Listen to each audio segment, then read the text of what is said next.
Hi good morning, চলে এলাম আবারও একটি মিনি ব্লগ নিয়ে। আর আসলে কালকে না একটু কুমড়ো শাক পেরেছিলাম, তো আজকে চচ্চড়ি করব, কিন্তু ঘরে না বেগুন টেগুন কিচ্ছু নেই, তো ভাবছি একটা বেগুনটা পেরেই নিই।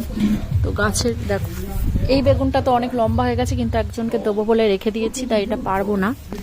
আর এই বেগুনটা কত বড় হবে আমি ঠিক জানি না, কিন্তু এরকম হয়ে গেছে, মানে দাগ দাগ হয়ে গেছে, এই যে বললাম না স্নেল খেয়ে নিয়েছিল, তো এই বেগুনটা পেরে নেবো আমি। আর গাছে দেখো কিছু টমেটো হয়েছে, সেটাও পেরে নেবো এখন। লঙ্কাগুলো ভাবছি পুরো গাছটা নুয়ে গেছে, কিন্তু এই সময় পাড়াটাও ঠিক হবে না।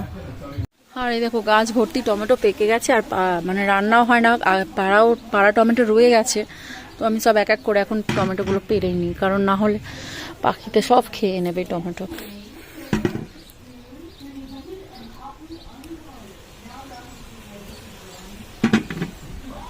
হলুদ হয়ে গেছে, এটা থাক, এটা পারবো না।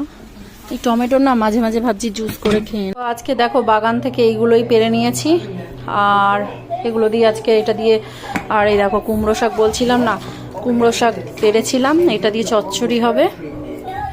কিছুটা কুমড়ো শাক রেখে দিয়েছি, আর কালকে গেছিলাম একটু সিটিতে, এখানে ব্ল্যাক ফ্রাইডে মতো ছিল, তো কিছু ঘরের বাসনপত্র কিনে এনেছিলাম, আর একটা নিয়ে এসেছিলাম এয়ার ফ্রায়ার, যেটা কিনা আমার ছেলে প্রত্যেক দিন চিকেন নাগেটস খেতে ভালোবাসে, তার জন্য।